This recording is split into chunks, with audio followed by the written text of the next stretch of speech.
straight away I felt like I belonged. It's not just about work, you are learning about yourself the whole time, doing different things. There's so much to do, and it's such a special place with something for everyone. Everyone's involved in so much, and if you're not, it's a bit unusual really. I keep signing up for things and I don't know how I'm going to have the time for everything. I like getting up and actually going to school and doing my work because I feel like it's for me. You want to see all your friends, you find your lessons interesting, you really want to just get stuck in. The teachers really value you as an individual. Being prepared for the outside world, I think in any school can be quite important, and that is something I think the school really does well. I am happy, I'm as happy as I think I could be. There is a place for everyone, which is nice.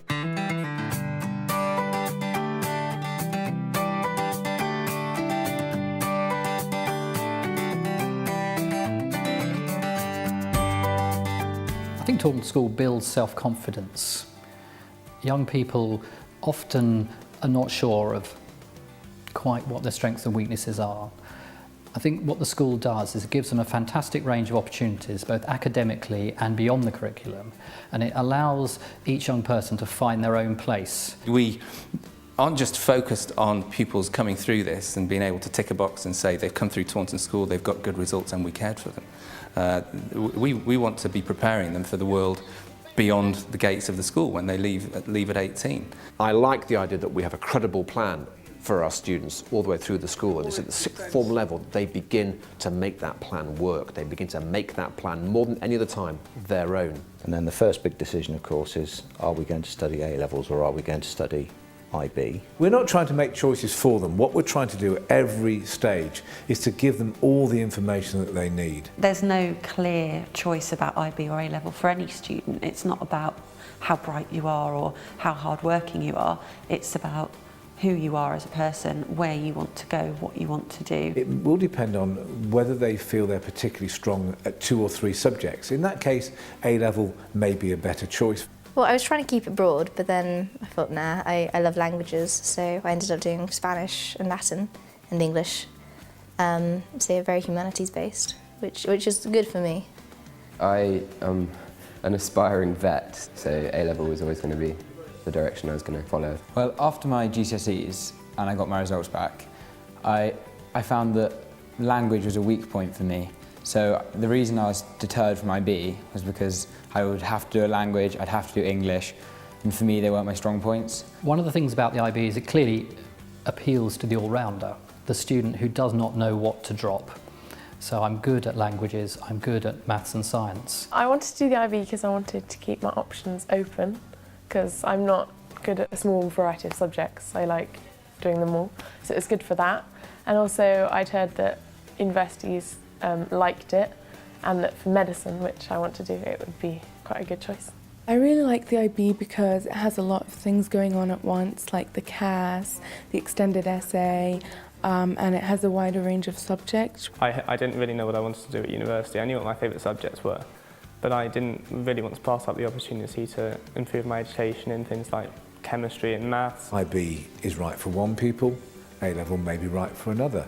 It may be that both are absolutely right for the pupil, so it's very much an individual choice. I think, looking back, if I had different aspirations, I probably would have gone for IB because I've always enjoyed a whole range of subjects. I've never really been passionate about one set subject, so I think I would have enjoyed IB. This school values young people. It really values what they can do, and this school constantly praises young people for going beyond what they could normally achieve.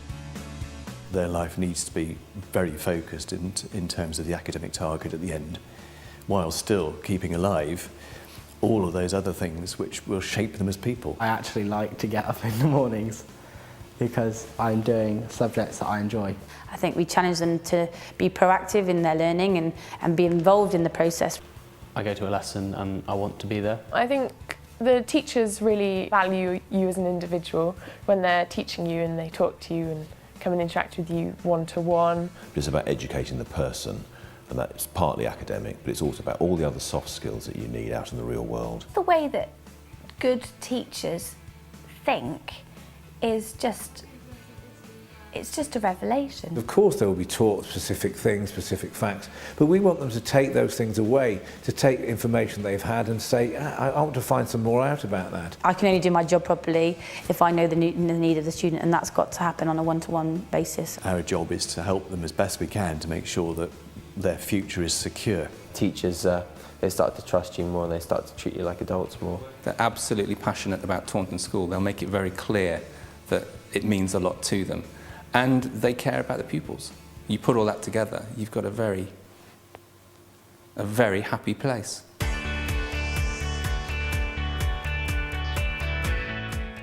The house system helps me in my role as Director of Studies ensure that the way that pupils are guided is of the very highest quality. I think it's really vital that the house system has an absolutely watertight team of dedicated people. They speak to each of the students about what they want, and it's not generic advice, it's really individual. I've always been a great fan of house systems in schools. That pastoral attention to detail makes a massive difference. It has to prepare them for what they're going to do next. They need to become more independent learners, they need to take more responsibilities, they need to challenge themselves. They all develop in their own way now in the sixth form, so some of them will go off on one line, some of them will go off in another line, but the idea is that they've got to be aware of all the opportunities before they make a firm decision, and then it's up to them to take responsibility for their futures. I know what I want to do, and it's great because I talk to teachers and they tell me how to do it and what's the best things to do,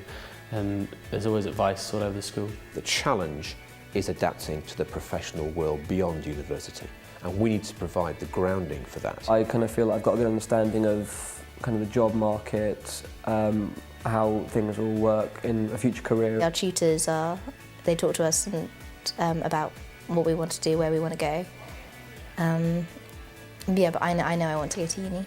There's a massive careers room which has prospectuses from almost every uni in the country, including universities abroad. 15, 20 years ago, maybe even 10 years ago, the vast majority of our students would have gone on to universities in the UK. That's not the world we're in anymore. Some people are going across to America to university, some people are going into Europe now. Some people are going to say they want to do an apprenticeship. I was assigned a teacher that would help me look into French options, and we've talked about whether it would be better to go to university here, America, or to go to a university in Paris. Those opportunities are multiplying every year. Are they actually going to say, actually university isn't for me, I want to go straight into the world of work? Our careers department makes sure that it knows enough about the world of work at 18 to be able to advise on it. We're looking at CV writing skills, interview skills, links with local employers, links with national employers. When they leave the school, they're very self-aware, and I think that's a great position to be starting university and beyond. It really helped going into a house where there's so much going on, and then realising that it wasn't just within the house there was a lot going on, but within the school. The norm to opt in, not to opt out. I can do Zumba and dance here for my sport as opposed to hockey, so I don't hate sport days. One thing that shines out from here is, despite having a lot of academic drive, there's lots of other stuff to do. There's always something you can do. The opportunities to extend beyond the curriculum and to build your life experience is massive. Well, he's just been to the Edinburgh Fringe, which was incredible. My husband and I went up for a couple of days to see the play, the musicians, and he had the best time of his life. It's important that people have the opportunity to do a wide range of things and experience a wide range of things. It's about learning things such as leadership skills, teamwork, motivation, dedication. In the sixth form, we are giving a huge range of opportunities, but we're also giving the student the confidence. We don't want them just to focus on academic. They should still be getting involved with developing the whole person. And these extra co-curricular activities can be very important and support any applications for future jobs or for universities.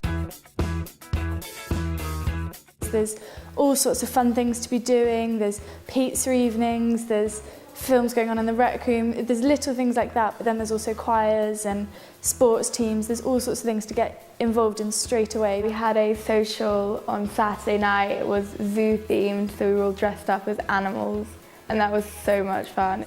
There was a great atmosphere there actually. Everyone was really up for it and relaxed and dancing and dressed up. It is like one big year group, sixth form. The Govey is the sort of the home of the sixth form, the hub. That's a first for me, having a space like the Govey. When you come up to school, you see all the sixth form go into the Govey. When you're in third form, you're like, oh, what happens in there? You're in fourth form, what happens in there? Fifth form, you get closer and you think, oh, I'm in there next year. You just sit and chat with your friends, and you can get hot chocolates and coffees, and you can do a bit of work at the top, but I haven't yet. It's just a place where you can meet people outside your houses. Everyone's really friendly, and I've made loads of new friends. It's quite a relaxed atmosphere, really. It's just so friendly all the time that you can't help but feel the sense of community. When people visit this school, I think one of the things that first stands out is the fact that it's so friendly, and that shines out in everything that we do. Feel like you're part of this special community that everyone is involved in some way or another. We're not the type of school that pigeonholes people. We're the type of school that offers people a broad range of things. Everybody is on a level playing field, and we have a range of pupils from all backgrounds in life, and we give them exactly the same opportunities. We do exactly what we say we do. We offer more. It's a very short statement that encapsulates what we do. School life should be a combination of richness, challenge, ambition. The longer you're here, you really start to value the opportunities that you have. I think our sixth form are wonderful ambassadors for the rest of the school. I think we are one great big family. We're a completely unpretentious school. We're a school that includes everybody. I've been helped and encouraged to get to where I wanted to be and to keep going even further. It should be wonderful in the short term, memories to last a lifetime, but also it should be a serious grounding for a phenomenal future.